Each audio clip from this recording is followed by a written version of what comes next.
Aujourd'hui, pour cette vidéo, je me suis dit qu'on allait faire quelque chose d'assez différent.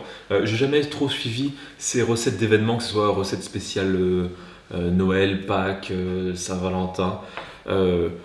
Surtout pour la Saint-Valentin, où je me dis c'est plus l'attention qui va être intéressante plutôt que de se forcer à utiliser des ingrédients particuliers, plus ou moins aphrodisiaques, plus ou moins roses, plus ou moins en forme de cœur. Parce qu'à la fin, voilà. Donc, dans l'esprit Saint-Valentin, ça remonte quand même à l'Angleterre du XIVe siècle. Donc je me suis dit, pourquoi pas essayer de trouver une recette anglaise du XIVe siècle. Et après moult recherches sur internet qui m'ont pris à peu près 5 minutes, j'ai trouvé cette recette, là ou là, là ça sera peut-être mieux, écrit en vieil anglais, mais qui a été traduite et que je me dis qu'il serait plutôt intéressante à faire. Vous pouvez retrouver tout ça en description, je mets le lien du site si ça vous intéresse. En gros, pas grand chose à voir avec la Saint-Valentin, sauf le contexte anglais du XIVe siècle. Et ce qui est bien avec ce genre de recette, c'est qu'on peut quand même avoir quelques libertés vu que tout n'est pas précisé. Et ça, c'est plutôt pas mal. Donc, ce sera en gros un cheesecake avec du fromage frais. Et tiens, pourquoi pas faire la recette de fromage frais que j'avais pu faire plus tôt, version ricotta, cottage cheese. Et petit ingrédient que j'ai trouvé ce matin pour cette recette, du sureau. C'est ça, Sambucus nigra. C'est le nom latin du sureau. Sambuca, ou je sais pas, le titre de la plus grosse référence de sureau, c'est dans Harry Potter. Après, qu'est-ce que ça sent? Ça sent de l'herbe, quoi. Un peu, voilà, on va faire infuser ça dans du lait, ça sera pas mal. Voilà. La première étape, ça va être de faire chauffer le lait. Donc si vous voulez plus de détails sur la ricotta et un petit peu ma première expérimentation, la vidéo est par là. De toute façon, je ne l'ai pas publié alors trop longtemps, ça devrait aller. Je sais qu'avec 1 litre de lait, on récupère à peu près 200 g de fromage frais. Et donc il me faut à peu près 500 g. Donc il y a déjà besoin d'au moins 2 litres. Un petit peu plus. Et je vais voir si en faisant infuser là-dedans, ça irait. Est-ce que j'en mets pas trop? Donc voilà, ce qui donne du goût en Angleterre au XIVe siècle, c'est le sureau. Et c'est génial. Partir un petit peu de zeste d'orange. Parce qu'il y avait des oranges, j'imagine, qu'on pouvait s'en procurer en Angleterre à cette époque-là.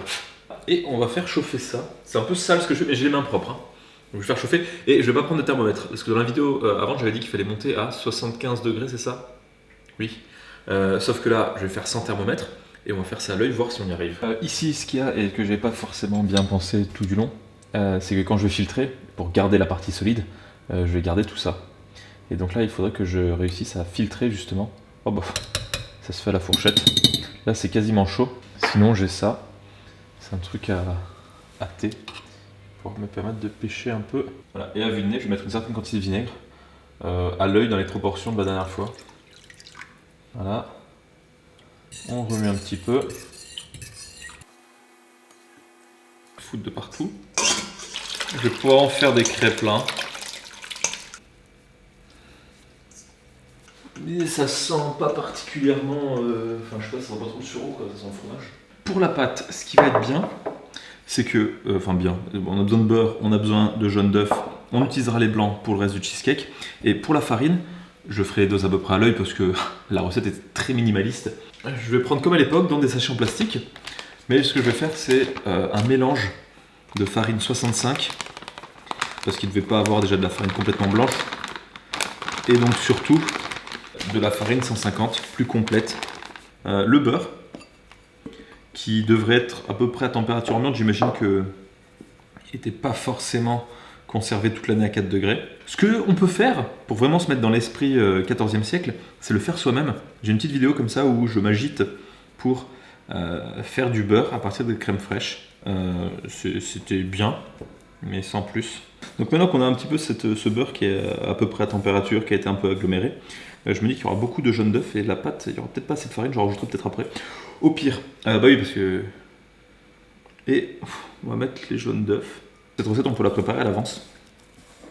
Comme ça, le cheesecake, il attend de refroidir. Et comme ça, le soir de la Saint-Valentin, vous avez le temps de faire autre chose. Voilà, parce que passer la soirée en cuisine quand il y a quelqu'un à côté pour la Saint-Valentin, c'est pas forcément idéal. Là, je vais peut-être mettre une petite cuillère d'eau, un petit peu d'eau qui vient de la salle de sport. Hashtag norme d'hygiène. Okay. Cette pâte est bien riche. Et on va laisser reposer ça, le temps que la farine s'hydrate un petit peu. J'aurais pu mettre un peu de sel, mais c'était pas dans la recette d'origine. Je vais écouter ce livre de recettes du Moyen-Âge anglais, sachant que je pense que ça doit être les meilleurs pour la cuisine. La pâte est assez friable.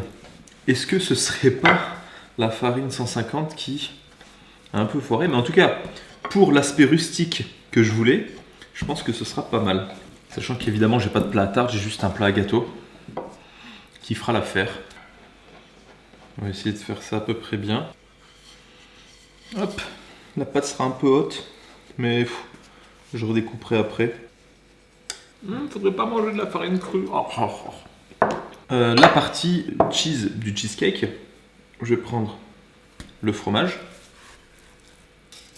Ce que je vais faire, c'est que je vais rajouter le sucre métis, parce que j'avais du sucre roux et du sucre blanc. J'ai mis un peu des deux. Là, il y en a à peu près ça. Et je crois que j'aurais peut-être pas assez de fromage pour ce que je veux faire. Donc je vais rajouter ici un yaourt à tout ça pour avoir un peu plus de volume. Comme l'histoire des macarons que j'avais tenté, les macarons à la version Moyen-Âge, la recette était assez pardonnée assez rapidement.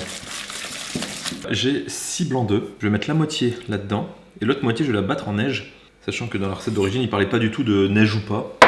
C'est juste des blancs d'œufs avec le fromage jusqu'à obtenir quelque chose de smooth. Ce serait l'aspect rustique. Donc je vais partir là-dessus. Je vais battre les blancs en neige. Le four chauffe à 170 degrés. De ce que j'ai lu, la Saint-Valentin viendrait du fait que courant février, notamment en Angleterre, ils voyaient les premiers oiseaux qui s'appéraient. Pour pas dire qui